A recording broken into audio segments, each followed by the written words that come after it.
Բարև բոլորին, ձեր հետ Սոնան է, ինտերիերի դիզայներ եւ այսօր մենք շարունակում ենք Coco Chanel-ի ոճով ինտերիերի պատրաստումը։ Եթե չեք դիտել առաջին մասը, ապա սիրով հրավիրում եմ ձեզ իմ ալիք, որտեղ էլ կգտնեք այն, ինչպես նաեւ նմանատիպ հետաքրքիր վիդեոներ։ Իսկ հիմա գնացինք։ Ներկա պահին ինտերիերը գրեթե ամբողջությամբ հավաքված է, սակայն եթե կհիշեք նախորդ վիդեոյում մոդելների հետ կապված խնդիրներ ունեինք եւ ես ուզում եմ որոշակի դիզայներական փոփոխություններ եւս իրականացնել։ Հիմա կտեսնենք թե ինչ կա արված եւ ինչ է մնացել։ Եթե նկատեցիք, պատերի մոլդինգներն արդեն առկա են, սպիտակ շրջանակի կողքին սև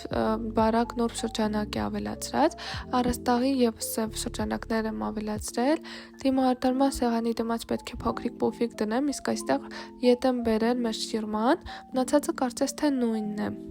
Պետք է ավելացնենք վարակույրները, կարգավորենք լուսավորությունը եւ նյութերը եւ վերջ։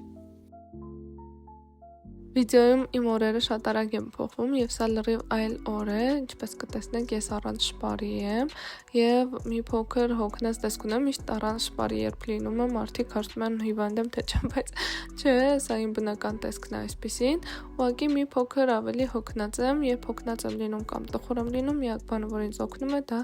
աշխատանքն է կամ երաժշտությունը։ Իրականում Coco Chanel-ի ոճով ինտերիեր հավաքելը բավականին հետաքրքիր ստացվեց, հատկապես հենց իրենց ոճի մեջ, արտեկորանով ոճերի մեջ աշխատելը իմ համար նոր էր։ Ես երբեք չէի աշխատել այս ոճերում եւ հետաքրքիր էր, չգիտեմ ինչքանով եմ կարողանում փոխանցել եւ այդ ոճերը եւ Coco Chanel-ի բնորոշ ոճը, բայց ինձ շատ է դուր եկել։ Հիմա արդեն վերջնական արդյունքը դուք եւս կտեսնեք եւ կխնդրեմ, որպեսզի մեկնաբանություններում գրեք ձեզ դուր է գալիս թե ոչ։ Եթե անկեղծ ես երբեք չեմ մտածել, որ այս ոճով կաշխատեմ։ Հիմա ես ցույց կտամ մի հրաշք, որը կարողանում է իրագործել 3D Max-ը, ընդամենը մի քանի քայլի միջոցով մենք շիրմայի դեղին երանգը, որը արտացոլում է անկողնու վրա, կարողանում ենք անհետացնել։ Տեսեք, հիմա այստեղ դեղին երանգը ինչքան շատ է երևում, ընդհանուր տան վրա եւս ազդում է եւ իհարկե առանց այդ դեղին երանգի տունը ավելի գեղեցիկ, ավելի լուսավոր տեսք է ստանում եւ նման շատ նյութեր կարող են ինտերիերի վիզուալը փչացնել։ Այստեղ ես պարզապես նկատել եմ, թե ինչ գեղեցիկ են ամպերը շարժում եւ որոշել եմ արագացված վիդեո նկարել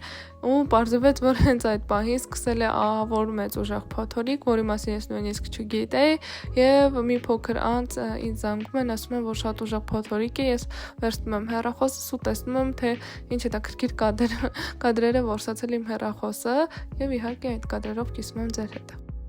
Իսկ ես ավարտեցի գործը եւ դրեցի վերջնական ռենդերի։ Սպասեք արդյունքին։